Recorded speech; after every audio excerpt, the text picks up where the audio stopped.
Shalom semuanya, senang kita jumpa kembali. Kali ini kita akan bahas tentang nubuat dalam gereja masa kini. Mungkin kita pernah bertanya-tanya, buat apa sih nubuat?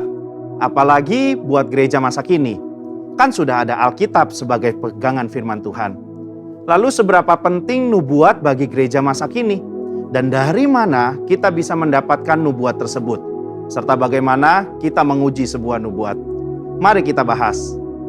Pada zaman Perjanjian Lama, nubuat disampaikan oleh para nabi yang diangkat Tuhan sendiri.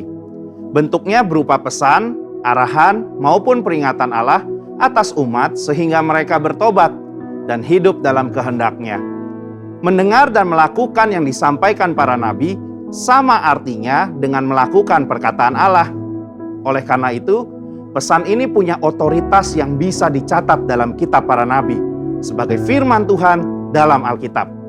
Dalam Perjanjian Baru, ada juga orang-orang yang punya jabatan nabi seperti Yudas dan Silas dalam Kisah 15 ayat 32, Agabus dalam Kisah 21 ayat 10, dan beberapa lainnya.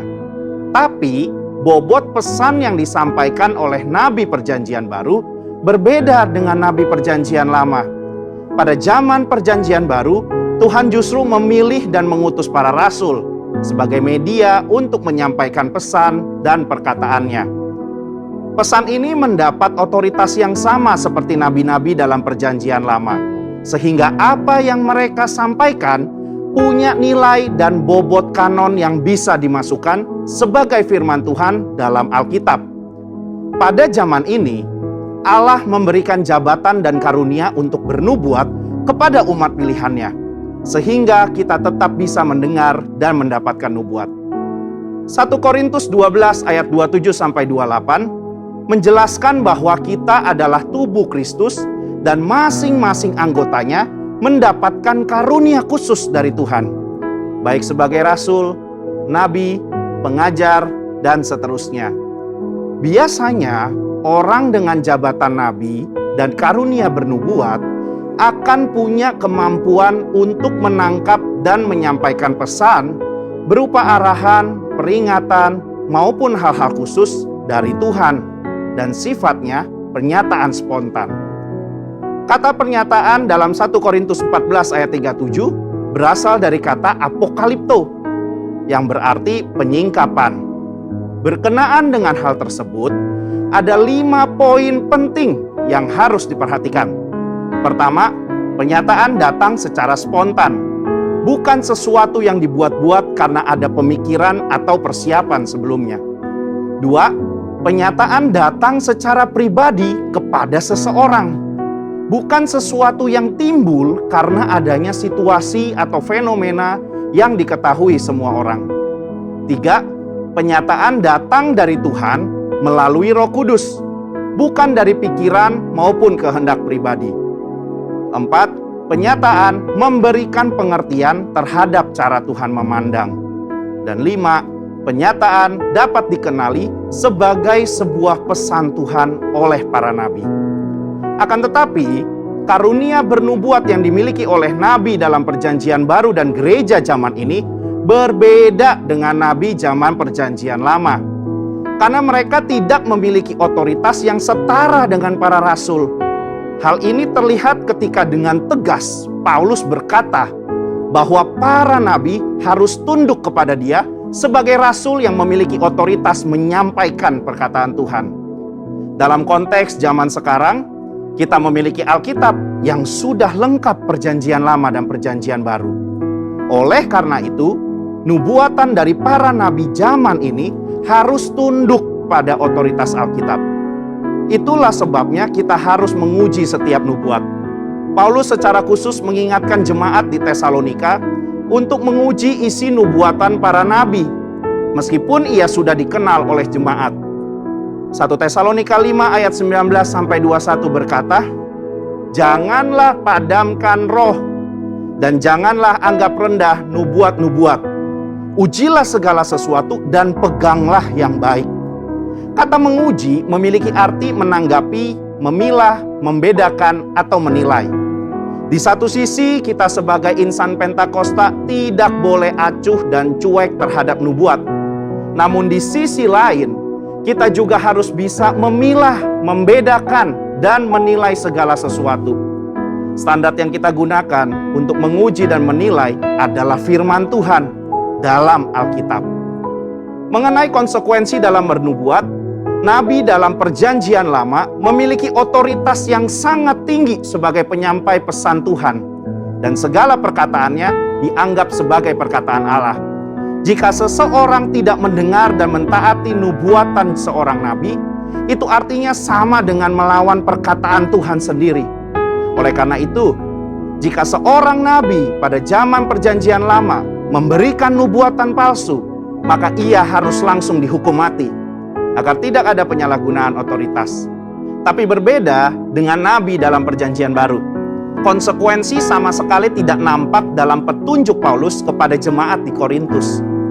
Jemaat hanya diminta untuk menanggapi, menguji setiap nubuat, namun tidak ada konsekuensi fatal jika seorang nabi memberikan nubuat yang palsu atau tidak lolos uji. Perbedaan ini terjadi karena nabi dan nubuatan mereka dalam Perjanjian Baru tidak memiliki otoritas yang sama dengan nabi dan nubuatan dalam Perjanjian Lama. Kesimpulannya, sebagai insan Pentakosta, kita percaya bahwa Tuhan masih terus berbicara dan menuntun gerejanya lewat nubuatan. Pada zaman Perjanjian Baru, nubuat merupakan salah satu karunia roh dan salah satu cara Tuhan untuk menyampaikan pesan berupa arahan, peringatan, dan hal-hal khusus kepada umatnya hingga saat ini. Namun, kita perlu menguji segala nubuat yang ada dengan mengakarkan diri pada firman-Nya. Biarlah kita menjadi pribadi yang peka dan senantiasa taat kepada perintah, arahan, maupun peringatannya, sehingga kita terus hidup berkenan kepadanya. Saudara, untuk penjelasan lebih lengkapnya dari tim teologi kami, silahkan untuk buka link yang ada di atas atau scan QR Code yang tersedia. Salam integritas, Tuhan Yesus memberkati.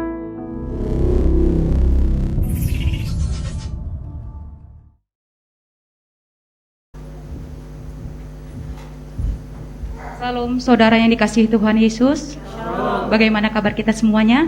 Luar biasa. Terima kasih, puji Tuhan. Mari kita berdiri bersama-sama. Kita ucapkan Mazmur 91. Dalam lindungan Allah. Orang yang duduk dalam lindungan yang maha tinggi dan bermalam dalam naungan yang maha kuasa akan berkata kepada Tuhan, tempat perlindunganku dan kubu pertahananku, Allahku yang kupercayai. Sungguh dialah yang akan melepaskan engkau dari jerat perangkap burung, dari penyakit sampar yang busuk. Dengan kepaknya ia akan melindungi engkau, di bawah sayapnya engkau akan berlindung. Kesetiaannya ialah perisai dan pagar tembok. Engkau tak usah takut terhadap kedahsyatan malam, terhadap panah yang terbang di waktu siang, terhadap penyakit sampar yang berjalan di dalam gelap, terhadap penyakit menular yang mengamuk di waktu petang. Walau 1000 orang rebah di sisimu dan 10.000 di sebelah kananmu, tetapi itu tidak akan menimpamu. Engkau hanya menontonnya dengan matamu sendiri dan melihat pembalasan terhadap orang-orang fasik. Sebab Tuhan ialah tempat perlindunganmu, yang maha tinggi telah kau buat tempat perteduhanmu. Malapetaka tidak akan menimpa kamu, dan tulah tidak akan mendekat kepada kemahmu. Sebab malaikat-malaikatnya akan diperintahkannya kepadamu, untuk menjaga engkau di segala jalanmu. Mereka akan menatang engkau di atas tangannya, supaya kakimu jangan terantuk kepada batu. Singa dan ular pedung akan kau langkahi. Engkau akan menginjak anak singa dan ular naga. Sungguh hatinya melekat kepadaku, maka aku akan meluputkannya. Aku akan membentenginya sebab ia mengenal namaku. Bila ia berseru kepadaku, aku akan menjawab. Aku akan menyertai dia dalam kesesakan. Aku akan meluputkannya dan memuliakannya. Dengan panjang umur akan kukenyangkan dia, dan akan kuperlihatkan kepadanya keselamatan daripadaku. Amin. Haleluya. Shalom semuanya. Shalom. Bersukacita. Amin. Ayo lambaikan kedua tangan kita. Haleluya. Haleluya. Kita akan persatukan hati kita dan kita akan sama-sama berdoa. Shakala barata kalaba shikila barata kalaba shakala barata kalaba. Shekela barata kalabarata kalaba shakala barata kalabarata kalaba shekela barata kalaba. Hura barata kalabarata kalabarata kalabarata kalaba shekela bu. Haleluya. Terima kasih Yesus. Kami bersyukur. Kami bersyukur. Terima kasih buat kasih setiamu. Terima kasih Bapa buat kebaikanmu. Haleluya. Haleluya. Terima kasih. Kami bersyukur Tuhan, kami mengundang Tuhan setiap kami itu untuk hadir Tuhan di tempat ini ya Bapa. Kami percaya Tuhan setiap kami Tuhan yang hadir di tempat ini karena Engkau rindu Tuhan untuk memberkati Tuhan setiap kami ya Bapa. Bila di minggu pertama ini Tuhan, di bulan Desember ini, kami percaya Tuhan, Tuhan akan memberikan Tuhan semangat yang baru, kekuatan yang baru, bahkan cinta mati-matian kepada Tuhan Yesus. Biarlah setiap kami Tuhan dipakai oleh Engkau Tuhan dengan dahsyat dan luar biasa. Kami percaya kesehatan kami Tuhan akan memberkati, keluarga besar kami, pelayanan kami, bisnis, usaha pekerjaan kami oleh bulu darah Yesus. Kami percaya Tuhan akan senantiasa menjaga kami, melindungi setiap kami, sehingga kebaikan-kebaikan sepanjang minggu yang akan datang kami akan menikmati bersama-sama dengan Engkau. Terima kasih Tuhan untuk berkat yang Kau berikan Tuhan bagi setiap kami. Siapkan Tuhan hati kami Tuhan untuk memuji dan menyembah Engkau dimanapun kami berada ya Bapa, sehingga hadirat-Mu, lawatan-Mu Tuhan melingkupi Tuhan setiap kami ya Bapa. Terima kasih ya Bapa buat kasih setia dan perlindungan-Mu. Di dalam nama Tuhan Yesus Kristus kami mengucap syukur dan berdoa. Kita sama-sama katakan amin. Berikan tepuk tangan terbaik untuk Tuhan kita yang luar biasa. Silakan duduk di dalam hadirat Tuhan. Yes. Syakalaba syakalaba kalaba kalaba syakalaba. Pura barata kalaba barata kalaba shikila la la la la barata kalaba syakalaba barata kalaba. Shikila barata kalaba la la la la barata kalaba syak. Terima kasih Tuhan.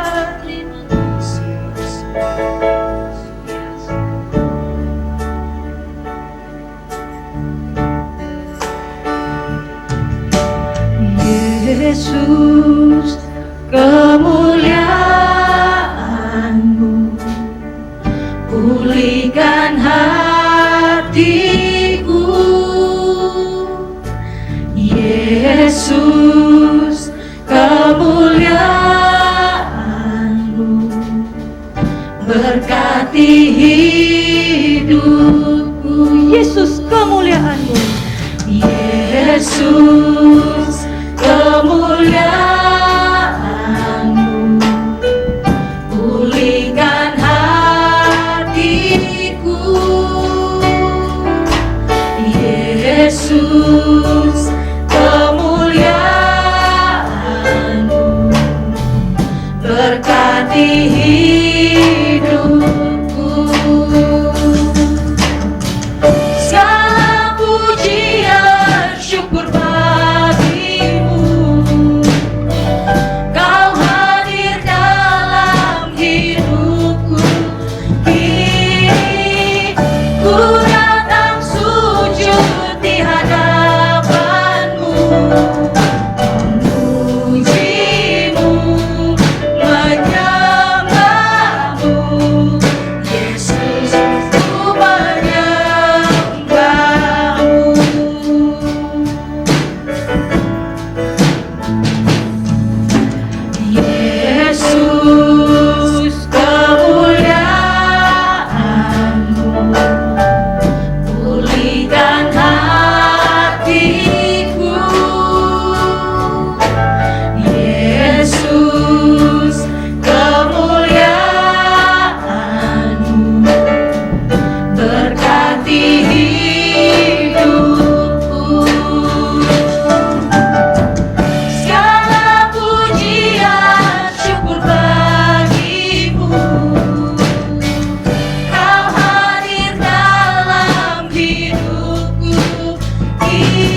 kami bisa memuji dan menyembah Engkau Tuhan. Dan kami percaya Tuhan, setiap kami Engkau akan memberikan semangat yang baru, sukacita yang baru, untuk lebih lagi Tuhan, untuk memuji dan menyembah Engkau ya Bapa. Kirimkan Tuhan malaikat Tuhan pemuji penyembah bersama-sama dengan kami untuk memuliakan Engkau. Terima kasih ya Bapa. Di dalam nama Tuhan Yesus Kristus kami mengucap syukur dan berdoa. Kita sama-sama katakan amin. Kita akan sama-sama mendeklarasikan apa yang dimaksud dengan Pentakosta ketiga. 1. Pentakosta ketiga adalah pencurahan Roh Kudus yang dahsyat di zaman now, melebihi yang terjadi di Azusa Street. 2. Pentakosta ketiga akan mengakibatkan penuaian jiwa yang terbesar dan terakhir sebelum Tuhan Yesus datang kembali. 3. Pentakosta ketiga akan membangkitkan generasi Yeremia, yaitu anak-anak muda yang dipenuhi Roh Kudus, cinta mati-matian kepada Tuhan Yesus, tidak kompromi terhadap dosa, dan akan bergerak untuk memenangkan jiwa. 4. Pentakosta ketiga lahir di Indonesia dan gerakan ini bangsa-bangsa. Gerakan ini dari timur ke barat dan akan kembali ke Yerusalem. 5. Pentakosta ketiga akan memberikan kuasa untuk menyelesaikan amanat agung, dan setelah itu Tuhan Yesus datang kembali. Amin. Haleluya. Bersukacita semuanya. Amin. Semua berjiwa muda. Amin. Siap melompat untuk Tuhan. Amin. Haleluya. Berikan tepuk tangan terbaik untuk Tuhan kita, luar biasa.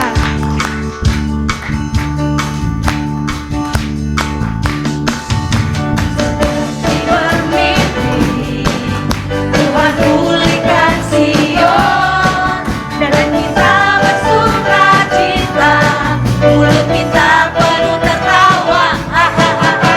Seperti bermimpi Tuhan pulihkan kita, perkara besar Dia lakukan.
saudara-saudari, ini waktunya kita akan memberi yang terbaik untuk pekerjaan Tuhan di tempat ini. Kita satukan hati di dalam doa. Terima kasih ya Bapa, Engkau telah memberkati kami dan melindungi setiap kami ya Bapa. Kami bersyukur Tuhan, Engkau senantiasa menjagain kami ya Bapa. Ini waktunya Tuhan, kami rindu untuk memberikan taburan Tuhan di tempat ini ya Bapa. Bila setiap tangan-tangan anak-anak-Mu Tuhan di tempat ini, yang akan kembalikan Tuhan persepuluhan, persembahan khusus, persembahan ucapan syukur. Engkau Allah yang memberkati Tuhan setiap anak-anak-Mu ya Bapa, sehingga mereka ya Bapa akan mengalami Tuhan kebaikan-kebaikan Tuhan yang Tuhan berikan di dalam hidup mereka. Terima kasih ya Bapa, kami mau memberi Tuhan dengan sukacita berasal daripada Engkau. Di dalam nama Tuhan Yesus Kristus, kami mengucap syukur dan berdoa, kita sama-sama katakan amin. Shakala barata kalabashe, kura barata kalabashe. Oh, Engkau baik Tuhan, Engkau sangat baik. Haleluya. Oh,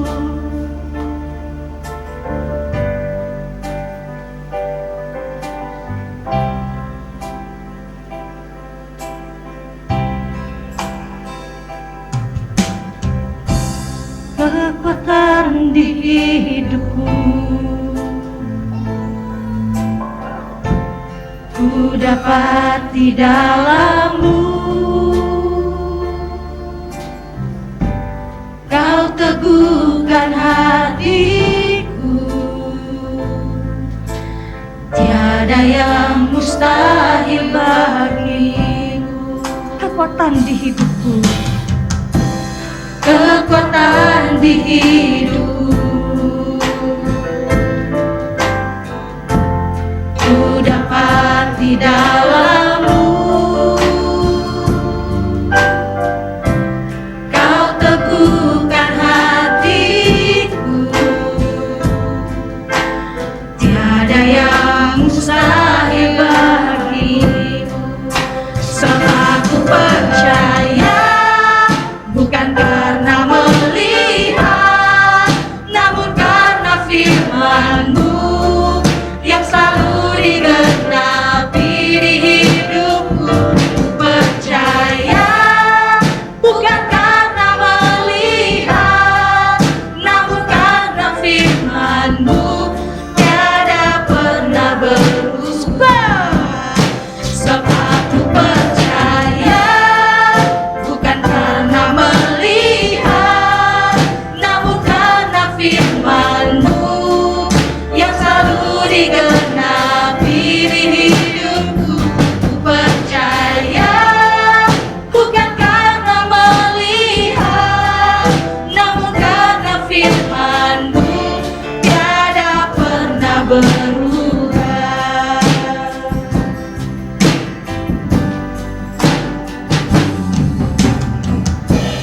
Kekuatan di hidupku, ku dapat di dalam-Mu. Kau teguhkan hatiku, tiada yang mustahil bagimu. Sebab aku percaya, bukan karena melihat, namun karena firman-Mu yang selalu digenapi di hidupku. Ku percaya, bukan karena melihat, namun karena firman-Mu tiada pernah berubah. Sebab aku percaya, bukan karena melihat, namun karena firman-Mu yang selalu digenapi di hidupku.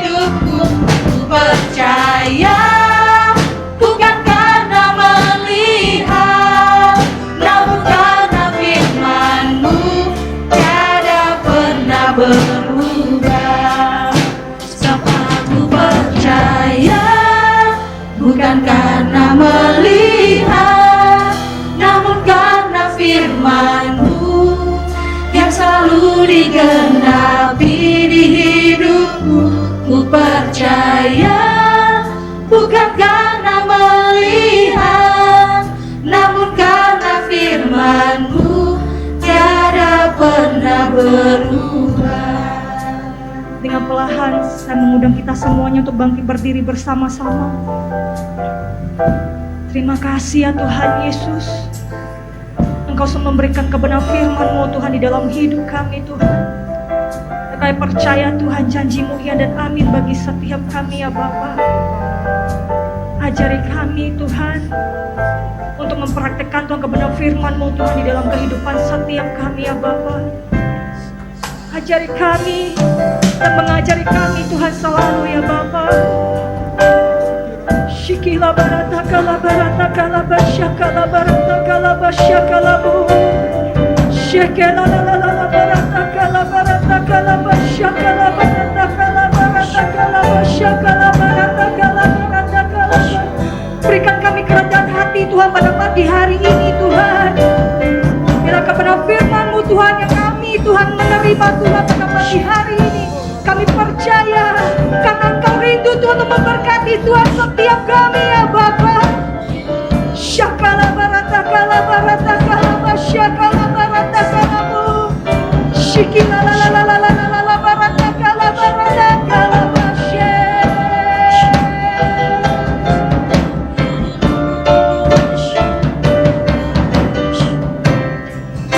Semakin percaya bukan karena melihat, namun karena firman-Mu yang selalu digenapi di hidupku.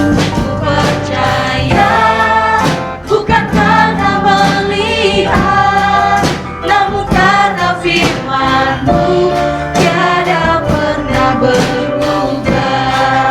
Semakin percaya bukan karena melihat, namun karena firman-Mu yang selalu digenapi di hidupku. Ku percaya bukan karena melihat, namun karena firman-Mu tiada pernah berubah. Mari kita sembah Dia. Mari kita sembah Dia. Jangan ada yang diam, Dia hadir di tempat ini. Dia ada di tempat ini. Dia mengasihi kita semua. Kita sembah Dia. Kita puji Dia. Kita sembah Dia. Bermazmur yang bisa berdoa dalam bahasa Roh Kudus. Biarlah berbahasa Roh. Ayo, jangan ada yang diam. Jangan ada yang diam. Tuhan Yesus hadir di tempat ini. Tuhan Yesus ada di tempat ini. Wirata karada basikuria labasya karada bayarada bayarada basikirada basikirada basya. Kumata karada baharata karada basikirada basya. Hima sekirada karada karada basikirada basya karada basya. Huma seirata karada basikirada basya karada bayarada basya karada basya. Hirata karada basya karada basikirada. Ayo jangan ada yang diam, terus memuji menyembah, terus memuji menyembah, memuji menyembah. Hirata karada basikirada basya karada bayar. Hima seirata karada basya karada. Jesus, Jesus, Jesus, Jesus, Jesus, Jesus. Oh, yes Lord. Yes Lord. Hadirat-Mu Tuhan, hadirat-Mu Tuhan. Hadirat-Mu menolong kami Tuhan. Hirata karada basya karada basikirada basya karada basya. Huma sekirada karada basya karada basya karada bayarada basya karada. Huma sekirada karada basikirada basya karada basya karada. Jesus. Mari kita katakan sama-sama. Bukan karena melihat, namun karena firman-Mu yang selalu digenapi di hidupku.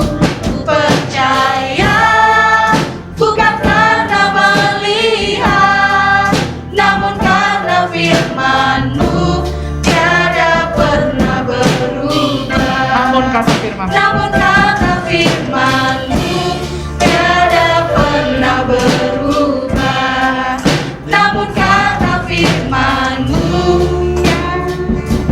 tiada pernah berubah. Beri kemuliaan buat Tuhan.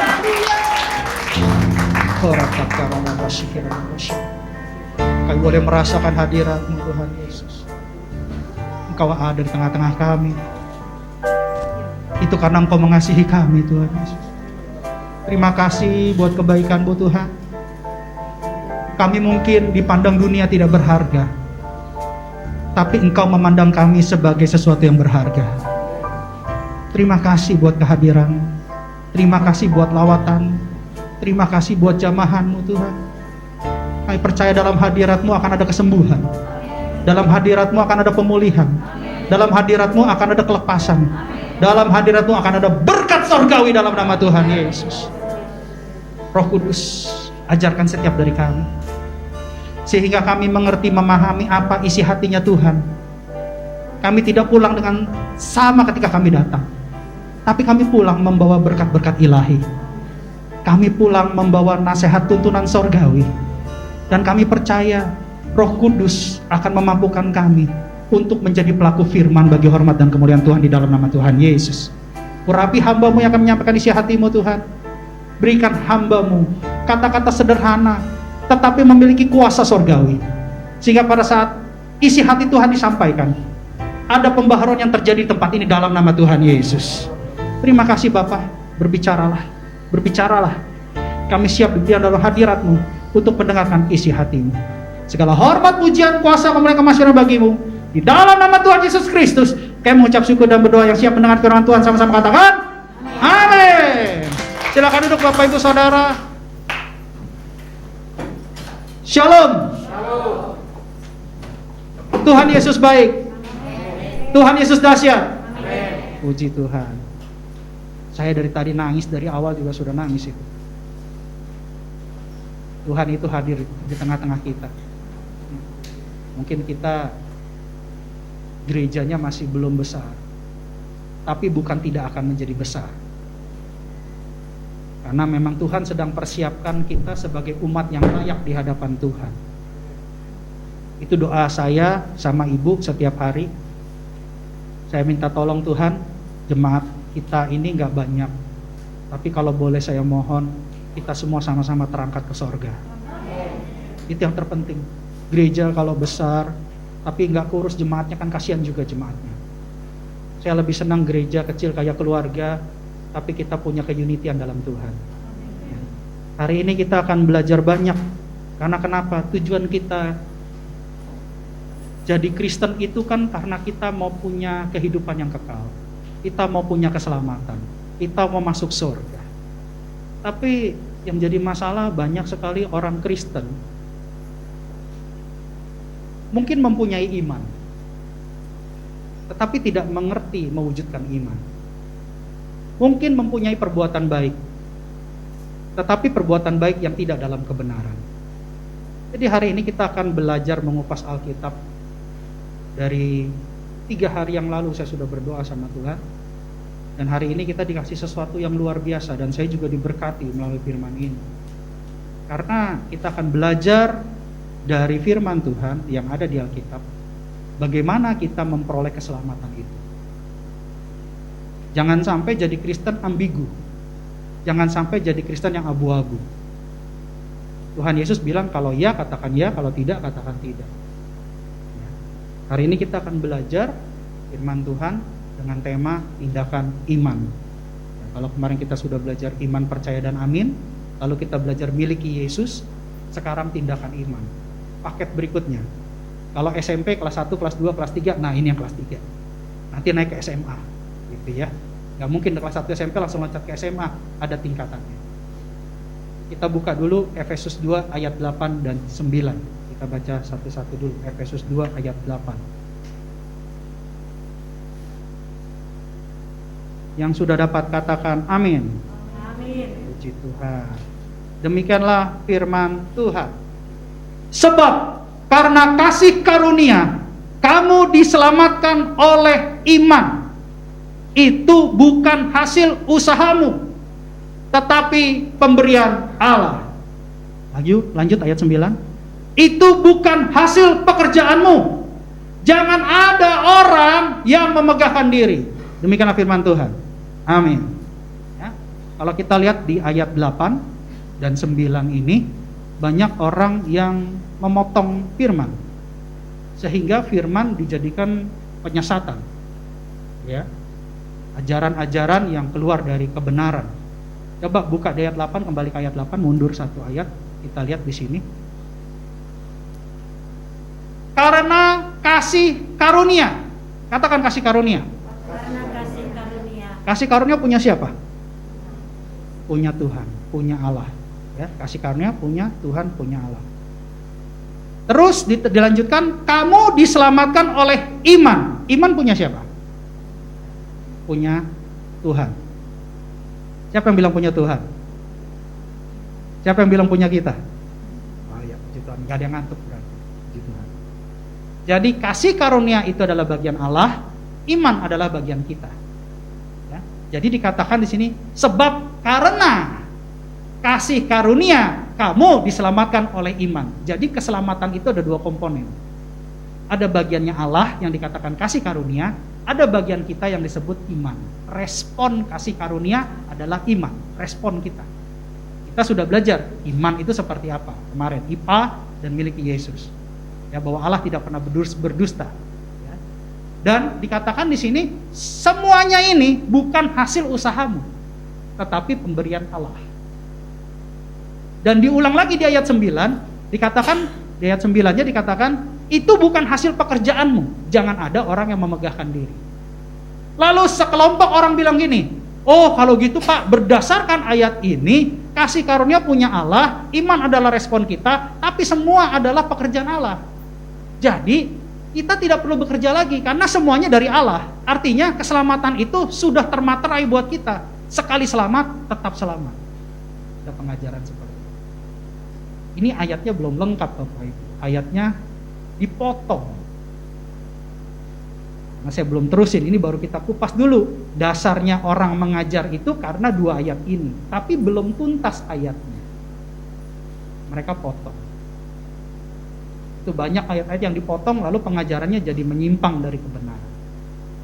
Nah, hari ini kita mau belajar kebenaran karena kita semua mau masuk surga. Kita semua mau menerima keselamatan. Jadi kita akan kupas ayat ini berdasarkan dua rasul, yaitu Rasul Yakobus dan Rasul Paulus.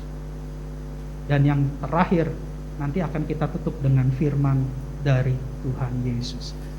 Jadi kita mengerti apakah ini sah, apakah ini benar, apakah ini apa yang dimau Tuhan. Jangan sampai apa yang dimau kita. Kita sudah belajar iman timbul dari pendengaran oleh firman Kristus.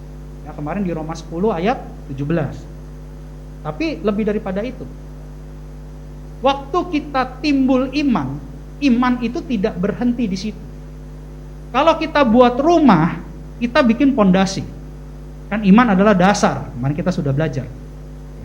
Tapi kan pondasi itu dibuat untuk membangun sebuah rumah. Artinya setelah pembangunan pondasi, pekerjaannya belum selesai. Pondasi adalah awal sebuah pekerjaan, tapi bukan akhir sebuah pekerjaan. Iman adalah dasar, tetapi iman itu tidak berhenti sampai di situ. Itu adalah awal tapi bukan akhir. Makanya murid-murid Yesus bilang begini sama Tuhan di Lukas 17 ayat 5. Lukas 17 ayat 5 dikatakan begini. Lukas 17 ayat 5. Lalu kata rasul-rasul itu kepada Tuhan, tambahkanlah iman kamu. Ini rasul-rasul ini 12 murid Yesus. Dia bilang sama Tuhan, Tuhan, tambahkan iman kami.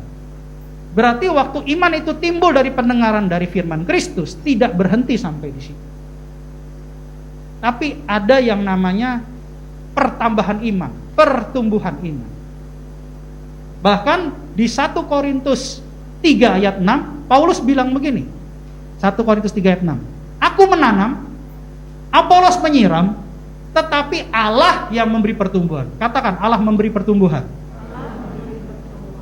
Jadi jelas bahwa iman diberikan Allah dan pertumbuhan itu juga dari Allah.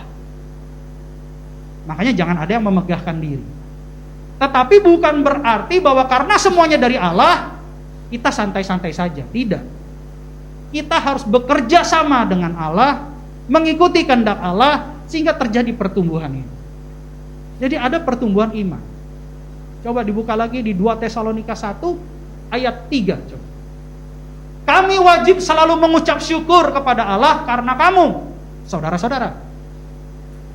Dan memang patutlah demikian, karena imanmu makin bertambah dan kasihmu seorang yang akan yang lain makin kuat di antara kamu. Jadi iman itu adalah dasar dan terus bertambah. Tapi pertanyaannya sekarang, tadi berdasarkan Efesus 2 ayat 8 dan 9, oleh karena kasih karunia kamu diselamatkan oleh iman. Ada kasih karunia, ada iman. Oh, berarti iman cukup ya menyelamatkan kita. Kita akan coba bahas apakah dengan iman saja kita bisa diselamatkan. Kita buka Yakobus 2 ayat 18 dan 19. Dikatakan gitu. Tetapi mungkin ada orang berkata, padamu ada iman dan padaku ada perbuatan. Aku akan menjawab dia, tunjukkanlah kepadaku imanmu itu tanpa perbuatan, dan aku akan menunjukkan kepadamu imanku dari perbuatan-perbuatanku. Iman itu harus disertai perbuatan. Tidak bisa hanya beriman tanpa perbuatan. Karena wujud iman adalah perbuatan. Nah, coba kita lihat lagi di ayat 19. Kita punya iman. Kalau boleh dibilang setan juga percaya sama Allah. Dibilang begini, engkau percaya bahwa hanya ada satu Allah saja, itu baik. Katakan itu baik. Itu baik. Tetapi setan-setan pun juga percaya akan hal itu dan mereka gemetar. Kemarin kita belajar, Allah bersaksi bahwa Yesus adalah anak Allah. Tapi setan-setan juga mengakui bahwa Yesus adalah anak Allah. Kalau tidak percaya kita buka Lukas 8 ayat 28. Coba buka Lukas 8 ayat 28. Ketika ia melihat Yesus, ia berteriak lalu tersungkur di hadapannya dan berkata dengan suara keras, apa urusanmu dengan aku, hai Yesus anak Allah yang maha tinggi? Aku memohon kepadamu supaya engkau jangan menyiksa aku. Setan mengenal Yesus sebagai anak Allah. Bahkan dia gemetar ketika melihat Yesus. Allah bersaksi bahwa Yesus adalah anaknya. Setan juga mengakui Yesus adalah anak Allah. Jadi kalau orang-orang yang gak mengaku Yesus adalah anak Allah, saya bingung itu bagian apa. Ya? Jadi jelas di sini gitu. Setan aja mengakui. Pak, kalau gitu setan beriman. Setan tidak beriman seperti kita beriman. Dia mengakui Yesus. Tapi beda dengan beriman. Beriman itu kita percaya dan ada di dalam dia. Setan di luar dia. Loh, bedanya apa, Pak? Banyak anak Tuhan mengenal Yesus, tapi di luar Yesus. Kenapa di luar Yesus? Dia tidak melakukan firman-Nya. Dia tahu, dia dengar, dia mengerti, dia keras hati. Nggak perlu. Nggak perlu, Pak. Bapak nggak perlu jelasin ke saya. Tapi dia dengar, dia tahu, dia mengerti. Itu di luar Yesus. Dia kenal Yesus, dia di luar Yesus. Tapi yang dikatakan iman di dalam Yesus, itu artinya adalah dia dengar, dia mengerti, Pak, saya mau lakukan, Pak. Setan mengakui Yesus, setan mengakui Allah, tapi dia tidak melakukan firman Allah. Makanya dia jatuh dalam dosa karena malaikat-malaikat yang memberontak. Ya. Jadi jelas di sini iman itu harus ada perbuatan. Jangan seperti orang yang beriman tetapi dia tidak melakukan. Itu sama seperti Kristen penjual tiket. Dulu saya pernah ilustrasikan ya. Kalau kita ke Pelabuhan Sekupang tuh, loket-loketnya tuh orang pada teriak tuh, Dumai, Tanjung Balai, Dabo, Tanjung Pinang. Tapi yang jual tiket nggak pergi kan? Cuma nawarin kan, Dabo, Tanjung Pinang, ya kan? Tapi dia nggak pergi, dia cuma nawarkan tiket. Nah, Kristen penjual tiket seperti itu. Dia hanya berbicara tentang firman, tapi dia tidak melakukan firman. Dia menjabarkan firman, dia menjelaskan firman, tapi dia bukan pelaku firman. Dia hanya Kristen penjual tiket. Nah, ini kurang tepat menurut Alkitab. Itu ya, ini kurang tepat menurut Alkitab. Lalu Yakobus mengatakan begini dalam ayat 26, Yakobus 2 ayat 26. Sebab seperti tubuh tanpa roh adalah mati. Demikian juga lah iman tanpa perbuatan-perbuatan adalah mati. Maksudnya iman mati apa Pak? Iman mati ini maksudnya adalah iman yang kosong. Orang yang beriman tapi tidak punya tindakan iman. Ya. Sedangkan Alkitab mengajarkan kalau kamu punya iman, kamu juga harus punya perbuatan-perbuatan. Bukan perbuatan, tapi perbuatan-perbuatan. Jadi majemuk. Banyak. Bukan satu perbuatan, tapi banyak perbuatan. Perbuatan-perbuatan. Sehingga pada hakikatnya kita bukan hanya memiliki iman, tapi kita memiliki wujud iman. Kristen ada dua jenis. Kristen yang bertumbuh seperti pohon, atau Kristen yang bertumbuh seperti pohon yang berbuah. Banyak orang belajar Alkitab hanya ingin menambah pengetahuan. Wah, saya pinter teologi. Oh, buka ayat ini. Oh, saya tahu nih ayat ini. Mau khotbah tentang apa? Oh, saya tahu nih. Tapi tidak berbuah. Kenapa? Yaitu Kristen penjual tiket. Dia mengerti firman, tapi dia tidak melakukan firman. Dan itu adalah iman yang kosong, iman yang mati. Iman menyelamatkan. Salah satu komponen keselamatan, ya, adalah iman. Karena iman adalah dasar. Tidak mungkin kita bisa buat rumah tanpa pondasi. Tapi kalau kita cuma punya pondasi tanpa punya rumah, berarti pekerjaan kita masih belum selesai. Buat apa kita beli tanah besar-besar, lalu kita pasang pondasi, akhirnya kita nggak bikin rumah, tinggal ada pondasinya di situ. Berarti pekerjaannya masih belum selesai. Tapi nggak bisa juga kita beli tanah, lalu kita bangun rumah tanpa pondasi. Kena goncangan akan hancur.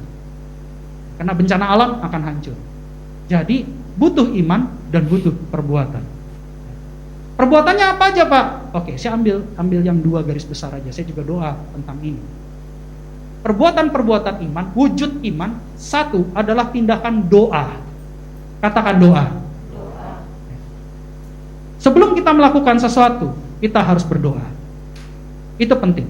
Itu salah satu wujud iman adalah doa. Tahu dari mana? Saya kasih 2 ayat aja, banyak ayatnya. Salah satu contohnya adalah Yakobus 5 ayat 15. Demikianlah firman Tuhan, Yakobus 5 ayat 15. Dan doa yang lahir dari iman, katakan lahir dari iman, akan menyelamatkan orang sakit itu. Dan Tuhan akan membangunkan dia. Dan jika ia telah berbuat dosa, maka dosanya itu akan diampuni. Ada tindakan iman, yaitu doa. Perbuatan iman, yaitu doa. Dan di sini ayat ini jelas orang sakit jangan dikatakan, wah kamu banyak dosa makanya kamu sakit. Gak boleh. Ini ayat ini jelas. Ya. Tapi orang karena dosa jadi sakit bisa. Tapi jangan katakan semua orang sakit itu berdosa. Oh, hamba Tuhan matinya karena sakit. Banyak dosa nih Pak dia Pak. Gak boleh ngomong gitu. Kalau itu hamba Tuhan dikasih Tuhan, kamu urusannya sama Tuhan loh. Gak boleh begitu. Buktinya siapa Pak? Tahu Nabi Elia? Tahu. Elia kasih double portion ke siapa? Ke Nabi siapa? Elisa. Betul ya? Coba nanti cari di Alkitab. Elisa matinya kenapa? Elisa matinya sakit. Padahal dia punya double portion. Dia seorang nabi yang diurapi Tuhan. Jadi gak boleh mengatakan orang hamba Tuhan sakit terus meninggal, dipanggil pulang, kita langsung vonis. Wah Pak, dia pasti banyak dosa. Saya tahu nih hidupnya nih dulu nih, suka minta-minta nih Pak. Bahaya nih Pak. Jangan, kita jangan jadi hakim. Kita boleh menilai. Tujuannya menilai apa? Untuk kita belajar. Tapi bukan menghakimi. Beda, menilai dengan menghakimi beda. Menghakimi seakan-akan kita yang ngejudge hukumannya ini, hukumannya itu. Tapi kalau menilai kita tahu, oh scoringnya segini, nilainya segini. Berarti besok-besok saya harus scoringnya lebih baik lagi. Bukan menghakimi. Nah, di sini dijelaskan bahwa doa yang lahir dari iman bisa menyelamatkan orang yang sakit. Orang yang sakit gimana Pak? Orang yang sakit karena fisik. Fisiknya contohnya gimana Pak? Udah tahu dia capek, kerjanya diforsir, tiba-tiba ada hujan, dia paksa pulang, kena hujan, akhirnya demam. Nggak boleh kita bilang itu karena dosa. Tapi karena fisiknya sudah nggak kuat, dia paksakan. Karena kondisi fisik, sakit karena kondisi fisik. Bisa nggak didoakan? Boleh nggak? Boleh, Alkitab bilang doakan. Dan kalau kita mundur 1 ayat itu dikatakan, diurapi dengan minyak urapan, dioleskan. Ya. Dioleskan dengan minyak urapan. Tapi kita nggak boleh menyembah minyak urapan. Saya melihat satu pelayanan bukan diolesi lagi, dikasih minum sampai muntah-muntah. Itu saya nggak tahu itu. Itu pengajaran dari mana saya nggak tahu. Jadi orang yang sakit itu bukan diolesi lagi, dikasih minum minyak urapan. Udah pernah nyicipin minyak urapan belum? Nah, saya udah pernah. Saya urapi sangkakala saya pakai minyak urapan, nggak sengaja meleleh kena mulut saya. Itu sampai saya mau muntah gitu. Itu bayangin orang udah sakit dikasih lagi minyak urapan disuruh telan. Tambah sakit Bapak Ibu, bukan tambah sembuh. Ya. Jadi Alkitab tidak mengajarkan untuk meminum minyak urapan, tapi diolesi. Saya melihat dengan mata kepala saya sendiri. Pelayanan yang dilakukan berapa denominasi gereja, saya bilang kejam sekali. Itu nggak boleh gitu, karena nggak berdasarkan Alkitab. Nah, jadi karena fisik, kondisi fisik. Jadi dia sakit karena kondisi fisik. Tapi ada sakit karena dosa. Dikatakan, dan jika ia telah berbuat dosa, gitu ya, jika ia telah berbuat dosa, maka dosanya itu akan diampuni. Makanya Tuhan Yesus waktu menyembuhkan orang sakit, perhatikan nanti, baca nanti di Alkitab, Tuhan Yesus terkadang berkata begini, sembuhlah engkau. Tapi kadang juga Tuhan Yesus berkata gini, tahirlah engkau menjadi tahir. Ada sembuh, ada tahir. Dan perhatikan lagi, ada yang Tuhan Yesus katakan dalam pelayanan penyembuhannya, Tuhan Yesus berkata gini, ingat jangan berbuat dosa lagi. Jadi nggak boleh vonis orang sakit karena dosa. Tapi bisa saja orang sakit karena dosa. Tapi bukan semua penyakit karena dosa. Ya, jadi harus mengerti ya. Jadi hati-hati dengan pembelajaran-pembelajaran Alkitab yang akhirnya terus kita malah menghakimi orang. Jangan. Kalau saya bilang jangan. Kita masih belum sempurna, kita masih butuh juru selamat.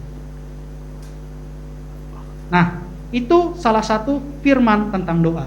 Ada juga yang dikatakan di Matius 21 ayat 22 tentang doa yang lahir dari iman. Dan apa saja yang kamu minta dalam doa dengan penuh kepercayaan, katakan penuh kepercayaan, kamu akan menerimanya. Ini iman. Kamu doa dengan iman. Saya banyak ini ngalamin begini. Banyak sekali. Nggak tahu deh, kalau saya mau kesaksian nggak habis nih. Khotbah bisa sampai besok. Banyak sekali gitu ya. Jadi ketika kita minta dalam doa dengan iman, dengan penuh kepercayaan, kamu akan menerima. Jadi salah satu perbuatan yang dikatakan Yakobus bahwa iman harus seimbang dengan perbuatan, salah satunya adalah doa. Katakan doa. Yang kedua, tindakan nyata. Saya mau tanya sekarang. Kalau orang nangis-nangis, keluar air mata, berdoa sama Tuhan Yesus, minta diberkati, boleh gak? Boleh. Orang kita bapak, dia anak. Orang kita anak, dia bapak. Kok terbalik. Dia bapak, kita anak ya. Kita bisa minta. Anak kan boleh minta ke bapak ya. Boleh. Tapi pertanyaannya sekarang, kita doa nih, minta tolong, Tuhan, tolonglah berikan berkat kepada kami Tuhan. Saya perlu Tuhan untuk kebutuhan saya. Tapi orangnya nggak pernah mau kerja. Saya tanya dulu. Saya mau tanya dulu, orang kalau minta berkat, doa berkat, minta tolong sama Tuhan Yesus, nangis. Kan kita harus berserah sama Tuhan. Ya. Kan apa saja yang kamu minta dengan doa dan penuh kepercayaan, kamu akan menerimanya kan? Betul ya? Tapi kalau kita minta, terus kita nggak pernah bekerja, itu bisa nggak berkat? Saya pertanyaan lagi. Ada orang kolesterol,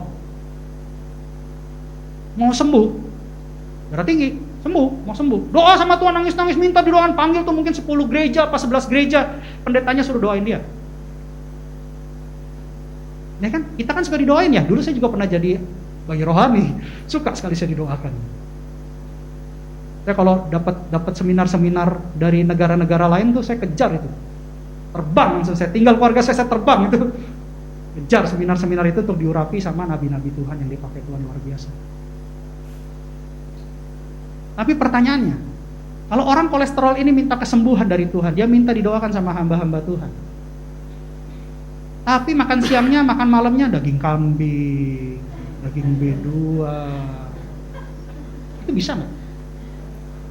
Ngerti mas saya? Jadi ada doa, ada tindakan nyata dalam kebenaran. Karena ini saya pernah ngalamin juga gitu, saya minta sesuatu sama Tuhan, tapi secara tidak sadar saya tidak mendukung tindakan Tuhan. Saya pernah alami, ini firman bukan buat, wah ini siapa, enggak, ini buat kita semua, termasuk buat saya. Jadi saya kalau minta sesuatu sama Tuhan, saya harus bersepakat untuk melakukan tindakan nyata. Tujuannya di situ.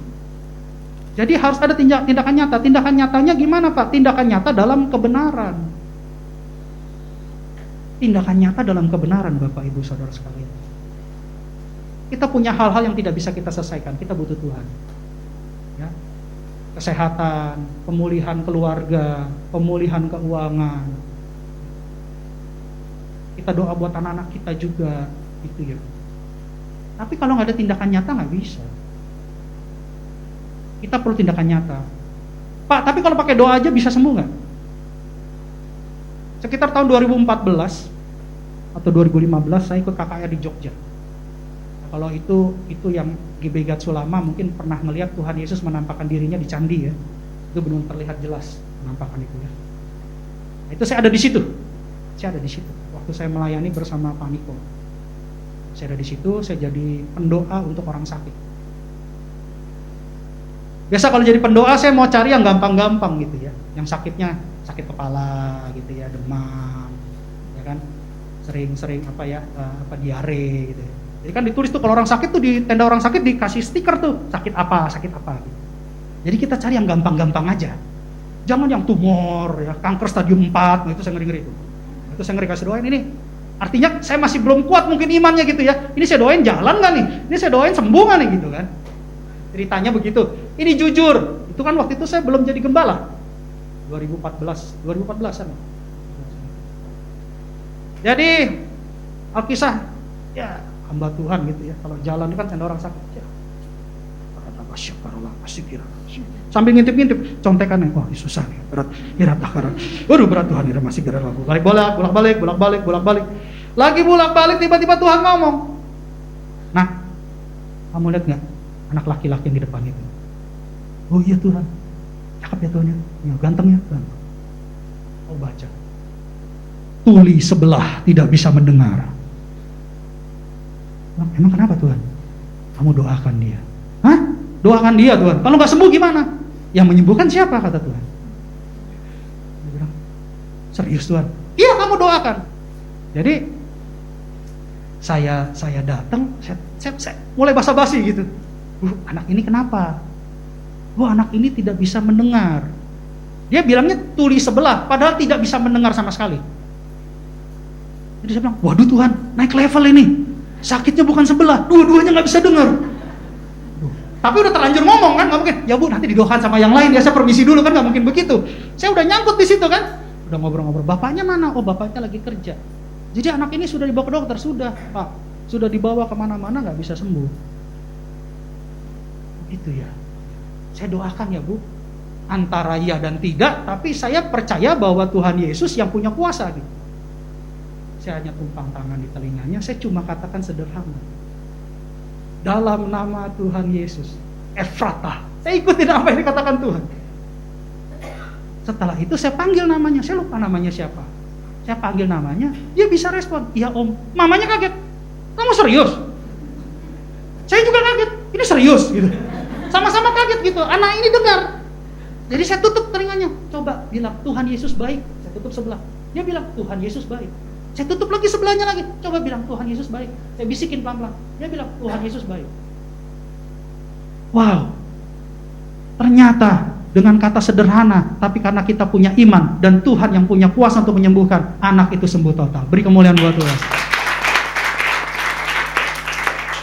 Jadi bisa sembuh nggak tanpa tindakan? Tetap tindakannya adalah doa. Ada tindakan nyata. Tindakan nyata yang sesuai dengan kehendak Tuhan. Bukan kehendak kita. Kadang-kadang kan doa panjang-panjang ya. Oh ampuni dosanya Tuhan. Wah turunannya gini. Wah nah. Tuhan cuma bilang katakan Efratah. Nggak lebih daripada itu. Efratah artinya terbukalah. Efratah. Saya nggak panjang-panjang doanya. Saya cuma doa dalam nama Tuhan Yesus Efratah. Benar-benar terbuka dia telinganya. Jadi Ini kisah nyata Bapak Ibu. Banyak lagi kisah-kisah nyata yang dulu kalau gereja-gereja yang jemaat lama sudah tahu tuh. Saya ngalamin waktu jalan-jalan di Jogja ya, pengurus masjid juga sudah tahu itu. Jadi memang luar biasa cara Tuhan memberkati umatnya gitu, memberkati orang-orang yang sekitar kita. Nah, jadi iman harus disertai dengan tindakan. Ada yang instan, ada yang tidak instan. Ada yang perlu obat juga baru bisa sembuh. Ada juga orang yang didoakan. Malam itu ada kejadian kakak ipar saya. Kakak ipar saya itu didoakan untuk terima Yesus. Pulang biasa-biasa, begitu jam 12 malam Bapak Ibu, dia pusing-pusing muntah-muntah. Dan mohon maaf, bukan hanya muntah-muntah tapi diare juga. Efeknya setelah itu. Dan setelah didoakan, puji Tuhan sekarang nyari tentang arti Alkitab. Walaupun dia nggak suka ke gereja. Ini kesaksian dari keluarga saya. Saya nggak usah ngomong keluarga lain, keluarga saya gitu juga. Saya juga lagi bergumul untuk pemulihan keluarga saya. Dan itu nggak mudah. Harus ada tindakan nyata, ya. Nah, Yakobus 2 ayat 22 bilang begini. Yakobus 2 ayat 22 dikatakan begini. Kamu lihat bahwa iman bekerja sama dengan perbuatan-perbuatan. Dan oleh perbuatan-perbuatan itu iman menjadi sempurna. Perbuatan-perbuatan ini harus seturut dengan kehendak Tuhan. Perbuatannya apa? Banyak.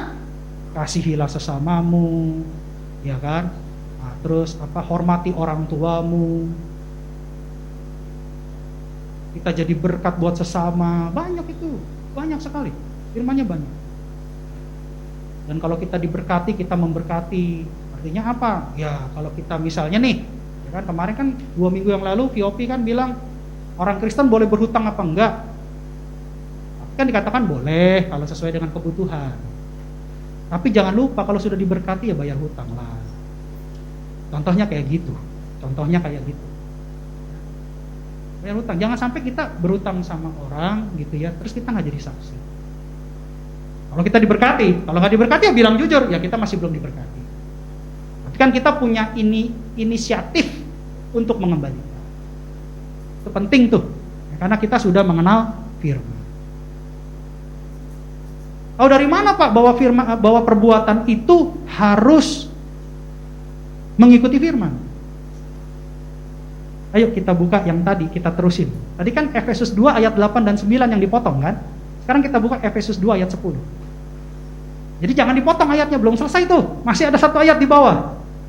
Karena kita ini buatan Allah, diciptakan dalam Kristus Yesus untuk melakukan pekerjaan baik. Katakan pekerjaan baik. Yang dipersiapkan Allah sebelumnya. Ia mau supaya kita hidup di dalamnya. Ini saya tanya sama Tuhan Yesus, nih ngomongnya gimana? Saya sebenarnya agak bingung tadi. Diciptakan dalam Kristus Yesus untuk melakukan pekerjaan baik. Sorry saya robek karena saya nggak mau endorse. Ya, saya robek, saya nggak mau endorse. Oke. Ini apa nih? Saus apa? Saus sambal.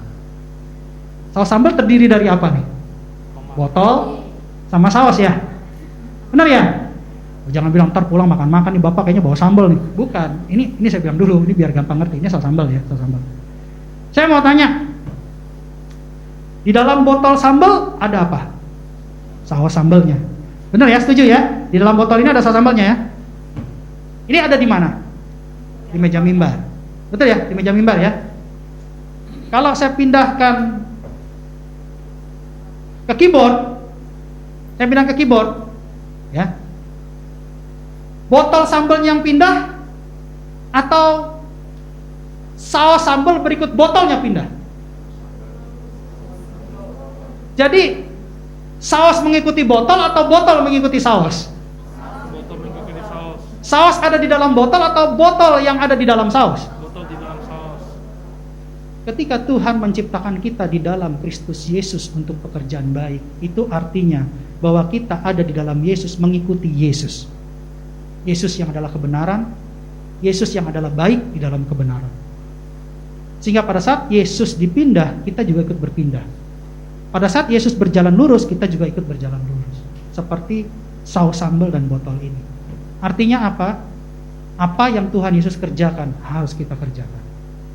Apa yang Yesus beri teladan buat kita harus kita lakukan. 1 Yohanes 2 ayat 6 berkata begini. 1 Yohanes 2 ayat 6. Barang siapa mengatakan bahwa ia ada di dalam Dia, ia wajib hidup sama seperti Kristus telah hidup. Bukan hanya iman saja yang menyelamatkan, tapi iman juga perlu perbuatan. Iman perlu wujud iman. Apa itu wujud iman? Yaitu doa dan tindakan nyata di dalam kebenaran. Kebenaran yang bagaimana? Kebenaran di dalam Yesus. Ya, barang siapa kita di dalam Yesus, kita harus melakukan apa yang Yesus lakukan. Maka iman bekerja sama dengan perbuatan dan menjadi sempurna. Mengerti sekarang ya, bahwa iman dan perbuatan harus bekerja seimbang, sehingga iman kita tidak mati. Saya tutup dengan satu ayat dari Tuhan Yesus. Matius 7 ayat 21.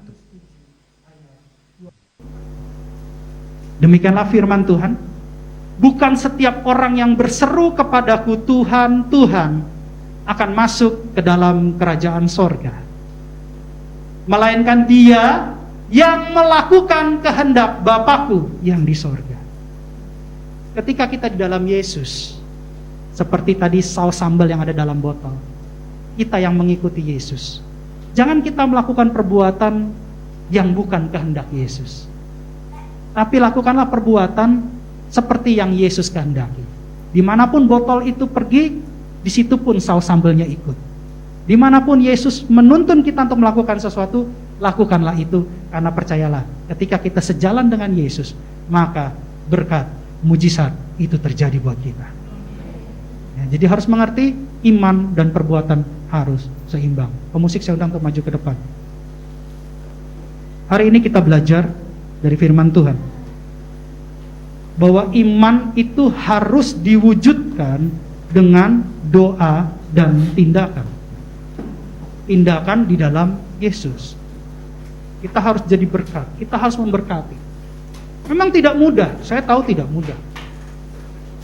Seperti saya bekerja juga untuk keluarga saya, tapi saya juga melayani, bekerja untuk gereja. Tidak mudah membagi waktu itu. Terkadang saya tidur kurang, terkadang badan saya sampai capek, tapi saya harus kunjungi jemaat saya. Saya harus menjadi berkat buat jemaat saya. Tapi saya juga harus memberkati keluarga saya juga punya kebutuhan. Dan saya dilatih untuk tidak meminta-minta kepada jemaat, tapi saya harus jadi berkat buat jemaat. Kok bisa Pak? Bisa. Karena tadi, saya punya iman dan saya mau mewujudkan iman. Saya tidak mau punya iman yang kosong. Saya mau punya iman yang hidup. Iman yang memberkati. Iman yang memberkati diri saya, keluarga saya, dan sesama. Oleh karena itu, iman harus mengarah kepada Yesus. Doa harus mengarah kepada Yesus. Tindakan juga harus mengarah kepada Yesus. Maka percayalah, ketika kita mengundang Yesus dalam hidup kita, harta terbaik dari sorga akan ada di rumah kita. Harta terbaik dari sorga akan ada di bisnis kita. Harta terbaik dari sorga akan ada di keluarga kita. Ya. Itu semua indah Bapak Ibu. Tapi kita harus belajar, mulai melakukan. Kita mau buka hati, kita mau dituntun, kita mau dinasehati, kita mau diperbaharui. Tujuannya karena Tuhan Yesus sayang sama kita, supaya kita semua sempurna. Pada saat nanti Tuhan Yesus datang, kita siap untuk diangkat. Amin. Bapak Ibu saya undang untuk berdiri, kita nyanyikan satu lagu.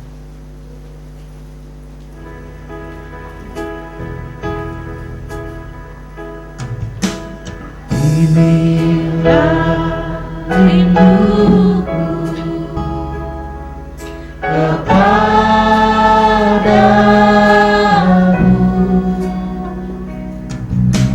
segenap hatiku menyembahmu. Ini hati kami Tuhan.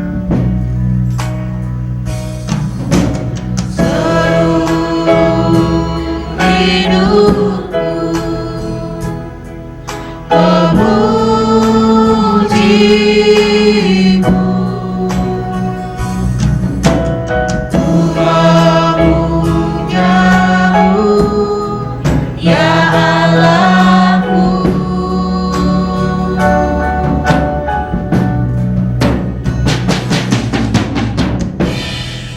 berikan hatiku dan jiwaku,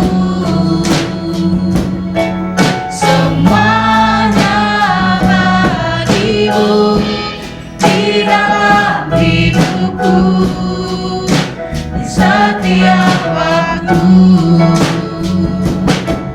Nyatakan jalanmu, ku berikan hatiku dan jiwaku,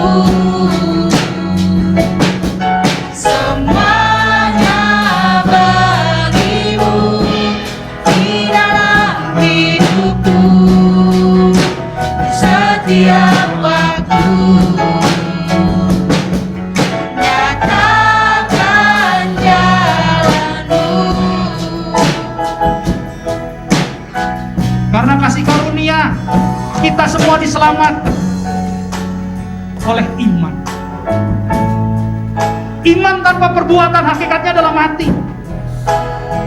Iman harus seimbang dengan perbuatan-perbuatan. Ketika kita mendayung sebuah perahu, dayungnya cuma satu, maka perahu itu akan berputar-putar. Tapi ketika kita punya dayung dua, di mana dayung sebelah kiri bertuliskan iman, dayung di sebelah kanan bertuliskan perbuatan, maka perahu itu akan bergerak menuju tempat yang kita tuju. Iman harus seimbang dengan perbuatan. Iman saja tidak akan cukup untuk menyelamatkan kita. Perbuatan baik saja tidak akan bisa juga menyelamatkan kita. Tapi iman dalam Yesus, perbuatan dalam Yesus, itulah yang menjadikan iman kita sempurna. Masing-masing merenungkan. Firman ini semua buat kita. Bukan hanya buat Bapak Ibu saudara-saudari sekalian, tapi juga buat saya. Apakah selama ini iman kita sudah kita perlengkapi dengan perbuatan-perbuatan? Apakah selama ini iman kita sudah diwujudkan lewat buah-buah kehidupan? Biarlah pada hari ini firman Tuhan yang hidup, firman Tuhan yang hidup akan memperbaharui kita semua. Bukan hanya beriman kepada Tuhan Yesus, tapi kita hidup sama seperti Tuhan Yesus. Jesus, Jesus, Jesus. Terima kasih, terima kasih. Mari kita nyanyikan sekali lagi. Ku berikan hati. Ku berikan hatiku dan jiwaku, Yes, Lord. semuanya bagimu di dalam hidupku, di setiap waktu. Nyatakan jalanmu, Nyatakan jalanmu. nyatakan jalanmu, Nyatakan jalanmu. nyatakan jalanmu. Beri kemuliaan buat Tuhan. Terima kasih Bapak, kami boleh belajar firman kebenaran-Mu pada hari ini. Kami percaya bahwa iman harus bekerja sama dengan perbuatan-perbuatan, sehingga iman kami menjadi sempurna. Sempurnakan iman kami Tuhan. Tambah-tambahkan iman kami Tuhan. Kami percaya melalui firman-Mu, kami semua sudah diperbaharui. Melalui firman-Mu, kami akan dimampukan untuk melakukan perbuatan iman, melakukan tindakan iman. Dan kami percaya ketika kami lakukan seturut kehendak Yesus, maka kemenangan, keberhasilan, keberuntungan itu terjadi dalam nama Tuhan Yesus. Terima kasih Bapak buat kebaikan-Mu. Terima kasih buat firman. Materaikan firman ini menjadi benih yang subur di ruang tanah hati anak-anak, ke bawah, berakar, bertumbuh terus ke atas, dan bahkan berbuah bagi hormat dan kemuliaan-Mu di dalam nama Tuhan Yesus. Terima kasih Bapa, terima kasih Tuhan Yesus, terima kasih Roh Kudus. Segala hormat, pujian, kuasa, kemuliaan, kemasyarakat bagimu di dalam nama Tuhan Yesus Kristus. Kami mengucap syukur dan berdoa yang sudah menerima berkat Tuhan, sama-sama katakan amin. Kita akan masuk dalam perjamuan kudus. Perjamuan kudus diperuntukkan untuk anak-anak yang berusia 12 tahun dan bagi orang percaya.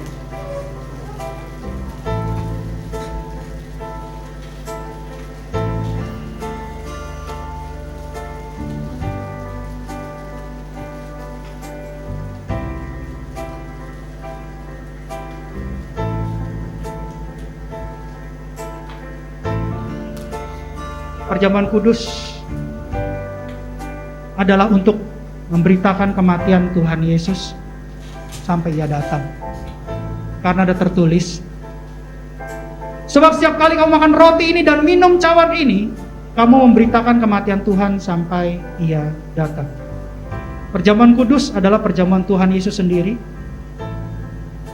Perjamuan di mana Dia mau kita dipersatukan dengan Dia melalui tubuh dan darahnya.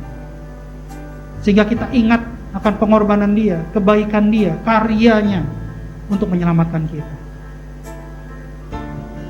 Tapi sebelum kita menerima berkat yang terbaik dari Tuhan, kita harus memeriksa hati kita masing-masing. Karena ada tertulis, jadi barang siapa dengan cara yang tidak layak makan roti atau minum cawan Tuhan, ia berdosa terhadap tubuh dan darah Tuhan. Karena itu hendaklah tiap-tiap orang menguji dirinya sendiri, dan baru sesudah itu ia makan roti dan minum dari cawan itu. Sebelum kita masuk dalam perjamuan kudus untuk menerima berkat yang terbaik dari Tuhan, mari kita minta ampun sama Tuhan. Kalau ada Roh Kudus ingatkan sesuatu yang belum beres di ruang hati kita, dengan sesama kita, dengan saudara kita, dengan keluarga kita, lepaskan pengampunan. Minta ampun sama Tuhan. Ampuni kami Tuhan, ampuni kami Yesus. Jangan kau ingat-ingat lagi dosa kami, jangan kau ingat-ingat lagi pelanggaran kami. Ampuni kami Yesus, ampuni kami. Irata kararabasti kirarabasyande. Haleluya. Oh Yesus, ampuni kami Yesus, ampuni kami.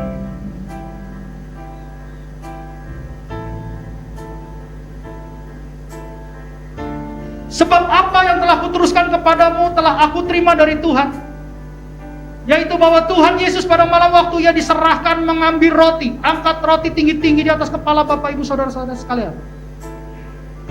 Dan sesudah itu Ia mengucap syukur atasnya, Ia memecah-mecahkan dan berkata, inilah tubuhku yang diserahkan bagi kamu. Perbuatlah ini menjadi peringatan akan aku. Saudara-saudara terkasih dalam Kristus Yesus, bukankah roti yang kita pecah-pecahkan adalah persekutuan dengan tubuh Kristus? Makanlah dalam nama Tuhan Yesus.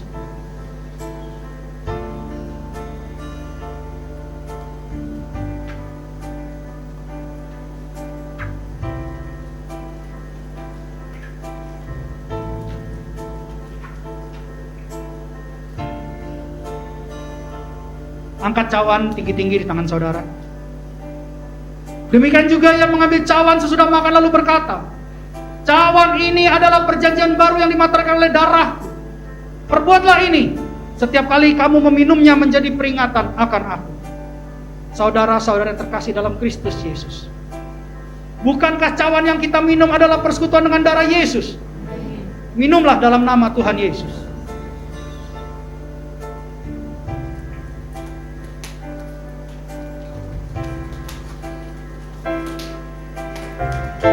Mari kita mengucap syukur, jangan ada yang diam.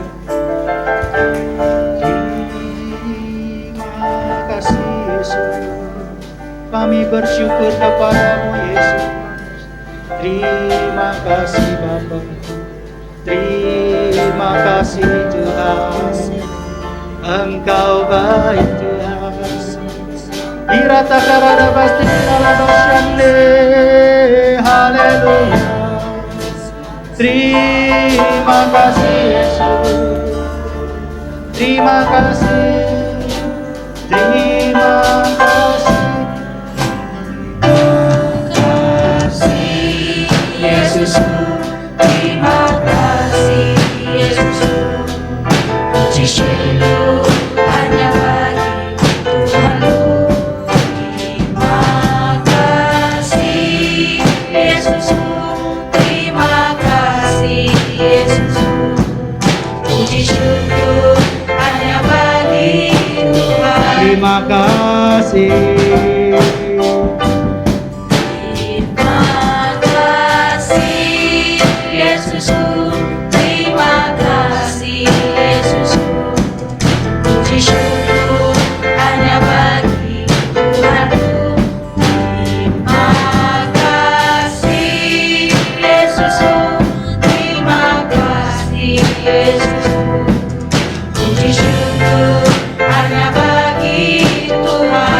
syukur. Puji syukur hanya bagi Tuhan. Puji syukur. Puji syukur hanya bagi Tuhanku.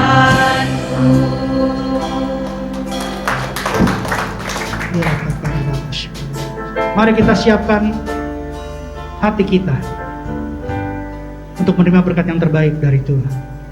Mari kita buka kedua tangan kita di hadapan Tuhan.